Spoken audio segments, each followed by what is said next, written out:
चलिए अब बारी आ गई है हमारे अगले सेगमेंट की, यानी कि एनएफओ हो तो ऐसा। और देश की प्रमुख asset management company Kotak mutual fund अपना एनएफओ यहाँ पर लेकर आई है, जिसका नाम है Kotak Nifty 200 value 30 index fund. चलिए पहले इसकी थोड़ी सी यहाँ पर हम लोग जानकारी ले लेते हैं। जैसे कि आप स्क्रीन का नाम आप देख सकते हैं कि Kotak Nifty 200 value 30 index fund है, यानी कि निफ्टी 200 के जो बास्केट होगा उसमें वैल्यू बेस्ड जो कंपनियां होंगी, 30 कंपनियां जो होंगी उसमें यहाँ पर निवेश किया जाएगा। उसके मेट्रिक्स होंगे, पी किसका अच्छा है, प्राइस वैल्यू किसका अच्छा है, ये सब चीज़ें डिसाइड की जाएंगी। उसके बाद इन कंपनीज में यहाँ पर निवेश किया जाएगा।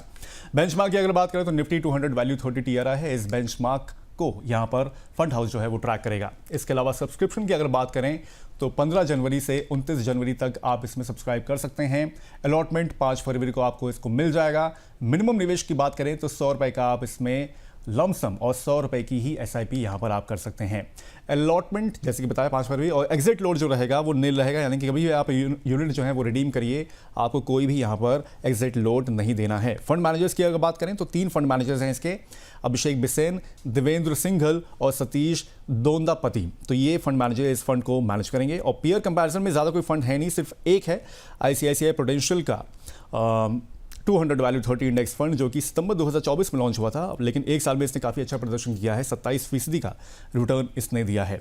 मैम सबसे पहले तो यही हमारे दर्शकों को बताइए कि Kotak Nifty 200 value 30 index fund functionality क्या है इसकी, कैसे काम करता है पूरी तरह?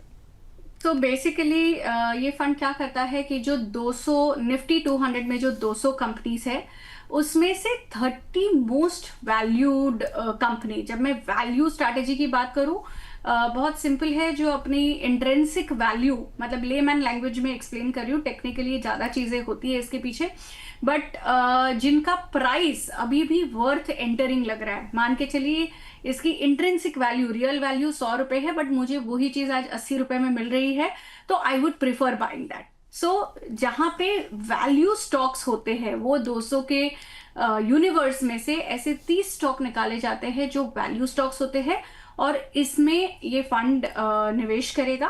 And at the same time इसे फैक्टर बेस्ड इन्वेस्टिंग कहा जाता है इस तरीके के फंड को। तो इसमें फैक्टर है वैल्यू 30।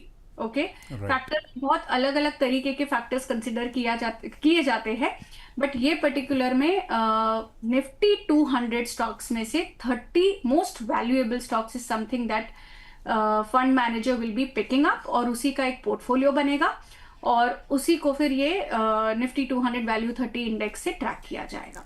इसका फायदा ये होता है कि आप निफ्टी 200 में डायरेक्टली इन्वेस्ट करेंगे तो ओवर डाइवर्सिफिकेशन हो जाता है 200 स्टॉक्स में जब आप इन्वेस्ट करते हैं, बट वही चीज में से जब फंड मैनेजर 30 ऐसे स्टॉक्स निकालते हैं जहां, और ऐसे मार्केट में वैल्यू बेस्ड स्ट्रैटेजी थोड़ी ज्यादा काम करती है, तो हो सकता है कि आपको जो निफ्टी 200 बेंचमार्क जो रिटर्न देगा उससे आपको बेटर रिटर्न मिल सकता है।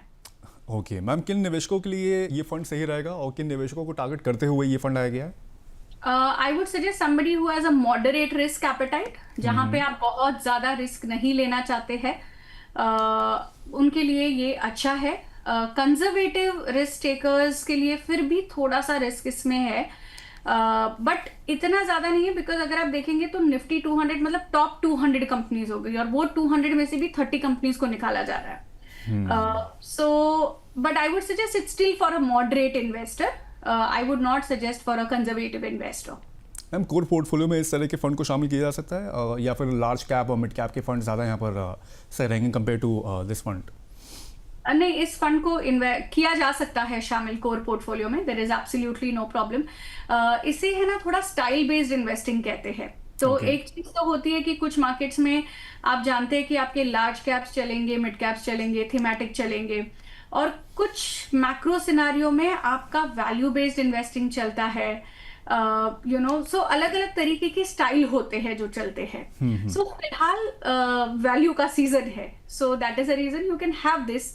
अभी वही चीज में इसका मैं फ्लिप फंड बताऊं तो मोमेंटम है, तो ऐसे तो मोमेंटम फंड बहुत ज्यादा रिटर्न नहीं देगा, बट वैल्यू फंड आपको बेटर रिटर्न दे सकता है। ठीक है मैम, अगर कोई निवेशक इसमें निवेश करना चाह रहा हो तो फिर क्या ड्यूरेशन रखना चाहिए, क्या हॉरिजॉन उसका होना चाहिए निवेश के नजरिए से?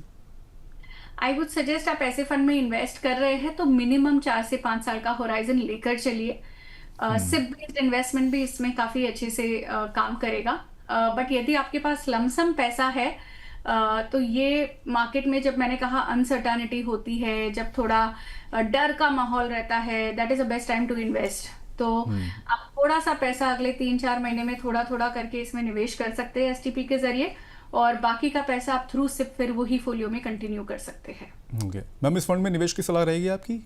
वैसे क्योंकि बहुत ज़्यादा फंड है नहीं इस फंड के कंपैरिजन में, अगर देखा तो फिर एक कैटेगरी ही में था। बहुत ज्यादा फंड नहीं है, और ये Right. फैक्टर सिर्फ आपने ऑलरेडी बताया, आईसीआईसीआई का सिर्फ एक ही फंड है। Right.